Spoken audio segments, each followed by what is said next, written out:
Good day to you, my friends. My name is Donato and welcome to today's video where I'll be talking about shoes, flying off to Poland, and the follow-up to No Pain, No Gain video from last week. Let's go.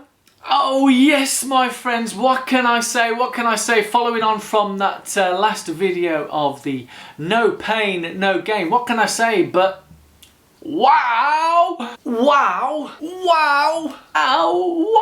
Wow! Yes, that was quite incredible. I've got to say thanks to you guys and the comments left below. I must say this is probably the most interactive running YouTube channel out there. What do you think, guys? I mean, based on the numbers of views, I don't get many views. I haven't got the tens and hundreds of thousands of subscribers like some of the other running channels. It's just me, little old me, yeah. And as you can see in my room, I don't have a studio, or anything like that. It's just one man and his band, and that camera that I'm looking at, right? Yeah, an inanimate object. So in a short while, I'll be editing this, and you're watching this now, all edited. But before I go on to the No Pain, No Gain follow-up, yes, these shoes. I finally got to take these shoes. So if you haven't seen the review, I did get these just a couple of weeks ago based on a tip-off from one of my subscribers, Suzanne. Thank you, Suzanne. So if you click on the link up there, there's the review. I tried out comparing three shoes in a scientific way, not just based on my opinions. I actually done a review and went through the analysis of the actual run and the data involved in there. But for the first time on Saturday, yeah, Saturday, I went on a parkrun. These are the Reebok, I've got to get the name right, Reebok Floatride Run Fast Pro. Don't forget the pro bit, yeah? I think that's why they're over £200. But anyway, enough about that. But I did get them at 50% off, as you'll see on the review. And I went on first ever parkrun, and as we all know, that's not a race. It's a timed run, as I'm often told. And I came in time 18 minutes and 39 seconds. Woo! New course, new route. I've never done that particular course before. Down here in London. Yes, I'm in London now. So it was great route. It was a 2-lap course, which I've not done before. It was, as I say, completely different to me, all alien. It was extremely cold. I think it was 3 degrees Celsius. So I ran in my full tracksuit and everything. I weren't going to disrobe because I felt really cold. I know, maybe it's my Mediterranean blood and all that, but I just ran around in full tracksuit. I didn't notice that everyone else was in shorts and t-shirts, but hey, I felt cold, so I just ran like that, and I felt good. I didn't really push it too hard. I did push it in some sections, but I just ran within my comfort, which was, I'm coming on to that, no pain, no gain, yeah, running with comfort. It was comfortably uncomfortable, and in terms of my respiratory, it was good, but I felt it was great. And the people at the parkrun, thanks so much to all the volunteers out there. It was a great route running along. I think it was a bit more chilly because it was by a lakeside, so there was a lot of mist over the lake, and it was great. That was my Saturday morning. And then I think on the actual Saturday itself, I'm absolutely loving London, loving it.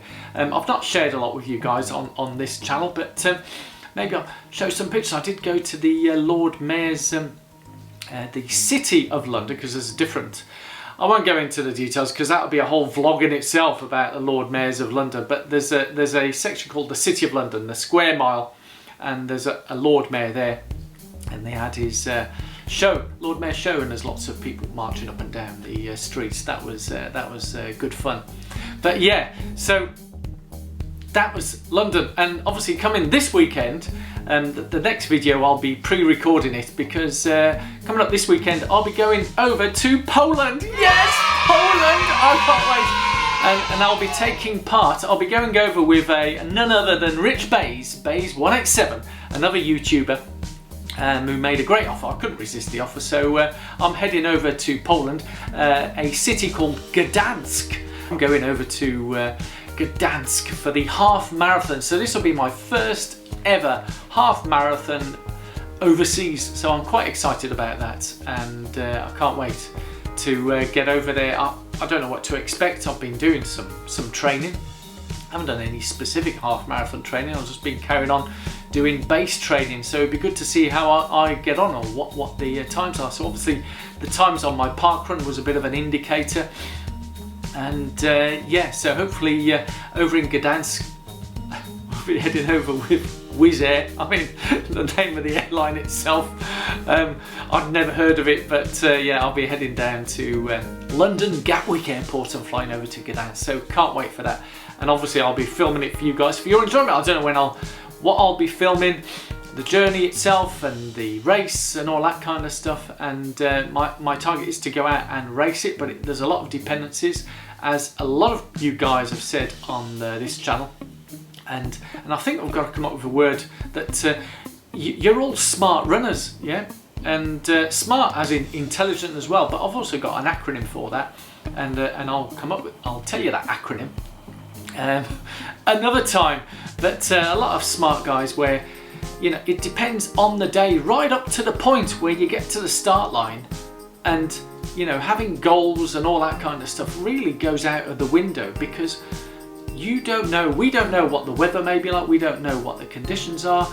You can pick up a bug. I've seen many elite runners where they've picked up the bug literally the night before, and they have to pull out of the race just with it a few kilometres into the race. So we don't know, I don't know. So the goal is to go out and race it, but we'll see what happens and what the conditions are like. I've got no idea of the route, but I'm very much looking forward to it, and I hope you guys are looking forward to the video of that. So yeah, swiftly moving on to the no pain, no gain. Ooh, I had a bit of a twitch there in my eye. So yeah, some fantastic comments. I think in conclusion from the, I'll do the conclusion before I read the reviews, or shall I read? Let me read some of the reviews. The link up there to the video, yeah, of the no pain, no gain. And I'll go through some of the comments which you can read, and every one of the comments I am so grateful for, and you can leave the comments below on this video. Petra Lloyd, yeah, Petra Lloyd. For me, pain means stop. If there is some discomfort, well, that's not pain. I ran my first half marathon and I was tired and hurting later on. That was not pain, that was just discomfort. There are a lot of stupid people out there who say stupid things. Trust yourself and your gut instinct. I don't know, there might be some people enjoying pain, but the normal person does not. That seemed to be the common thread across all of them, and some very detailed responses, and on both sides. There's one comment here from Triathlon Dan, who's a YouTuber, and I highly recommend to go to his channel and subscribe to his channel. Why do I say that? Because Dan is a triathlete, and he's done the full Ironman this year in Wales. I'm looking to do a triathlon next year. I'll tell you more about what triathlon. It's not a full Ironman, don't panic guys, I'm not going to be doing a full Ironman. Yeah, remember, no pain, no gain. I've got to train up for it, so I'm not just going to rock up and do it. But Triathlon Dan, he's a brilliant triathlete, and he's been doing triathlons for quite a few years, and he's done his first full Ironman this year, and he wants to qualify for Kona. But he knows he has to improve his running, yes? So he's spotted where his weak point is, running, and he's looking to do none other than Manchester Marathon in sub 3. So all you runners, get over to Triathlon Dan's channel. I'll leave a link below. And I loved the comment he has, and this is how we compartmentalise. And I did mention that triathletes often use the phrase pain cave. But what I loved about Dan's comment is, as we all know, pain's not really the right word. So he has a phrase, because you may have heard of watt bikes, yeah, where you're doing some training. It's all about the power and the wattage that comes out. So yeah, he has what they call the wattage cottage. Yeah, rock and roll, Dan. Love it, absolutely. See, that's using it in a light-hearted way. Yes, we know there's discomfort. Yes, we know that it can hurt, but it's not the pain that we should have there. And there was another comment from Steve K, and he's saying he thinks the pain reference is actually more physiological metaphor when the body is under stress, and how you cope and overcome this. In old money, you might say mind over matter. Absolutely, Steve. I totally believe, yeah, mind over matter in terms of the discomfort. But if you're pushing yourself to a particular type of pain, then it does mean stop. And also, obviously, there's an awful lot of ladies commenting out here. I love it. You know, it's about a 50-50. In fact, there's probably more ladies commenting than men. So come on, guys, get the comments going down there. But ladies, loving the comments. Running Geek Girl. Now I'm guessing Running Geek Girl may have had some children, because her comment here, it's a kind of like, you know, how midwives always say you'll know, in capital letters, know when you're in labour, because the pain is entirely different. There's a big difference between discomfort or muscle fatigue and pain that indicates a problem. Trust your instincts, because your body knows when something's not right, and that's when you need to stop. Stop. Which is exactly what another YouTuber, Dan, runs. You might have seen him, he's been on his channel. I had the two Dans. There's so many Dans, Triathlon Dan runs. It's, wow.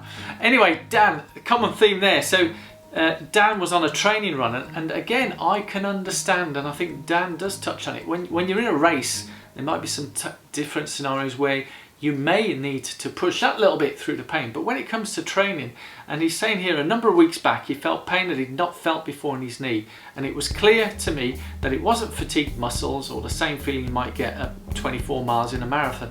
And he was 2 kilometers from home, and then when the pain came, and he immediately stopped and walked back.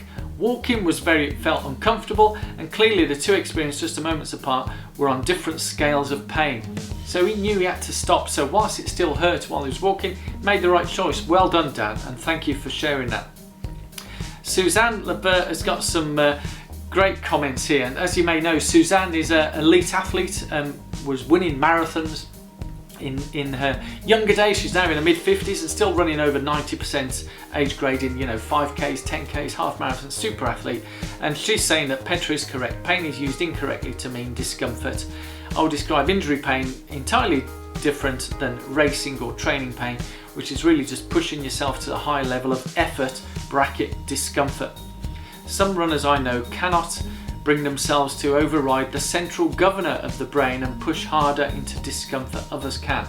Now, Suzanne has left the link in there to what the central governor is, and I'll probably do a whole video about that, because I read that, and that may help you guys in terms of differentiating between pain, real absolute pain, and discomfort, which a lot of endurance runners have learnt about this central governor. Absolutely fantastic. Thank you for sharing that, Suzanne. And I could go on. There's so many comments on here. You know, thank you all so much. You know, Bays, Thomas Fritz on there, Morris Hill, Cole, Joanne Brown, Toby's GoPro. I think Toby's got a YouTube channel as well. Get out there and follow these guys. So fantastic comments. But to sum up, and if you go to Thomas Fritz's comment, I won't read through the whole because it's a lot there. He did say, oh well, what can I say? I could say a lot, and I'll try to make it not too long. Thomas here has been running for many years, and he really enjoys his running like I do. I really enjoy my running, and the purpose of this channel is to help you guys enjoy your running more. For me, it's my pastime. Yeah, it's whilst I've now been selected for the England Marathon Masters, which is a great achievement for me. I'm so happy about that. I learned to differentiate between the pain and the discomfort and holding on there. And Thomas is now, and he said there his age, he's 65, so he's been running for many years. And he says he runs at a comfortable pace and he enjoys it. He enjoys running marathons, he enjoys running. And he's put on 6 points, and I'll just close this, and it's food for thought here for those people out there. And I think only yesterday when I went onto Instagram, the very first post that appeared, I won't name and shame the athlete, and the first thing he said is fighting through the pain, and again using the word pain. So is it that macho thing? Yeah, it was a guy, by the way. Yeah, is it that macho thing that I mentioned earlier? Macho man. I don't know, but finishing off to close this video is that Thomas Fritz, on a personal note, there are many people in pain every day, and every single one would rather be pain-free. So I'm very happy to be able to run more than 2,500 miles, 4,000 kilometers this year at age 65, pain-free, through a sunny nature, as happy lifelong runner at a pace my body is loving to handle and enjoy, instead of being in a dark and cold pain cave. What more can I say? My name's been Donato. Thank you so much for watching this. I really do appreciate your time you take to watch these videos, and I look forward to seeing you at the next one. So yeah, this weekend, Gdansk Half Marathon, here I come. and I'll be doing a pre-recorded video on, you guessed it, recovery. Yes, yes. Oh, Sunday afternoons. Let's go, guys. Bye-bye.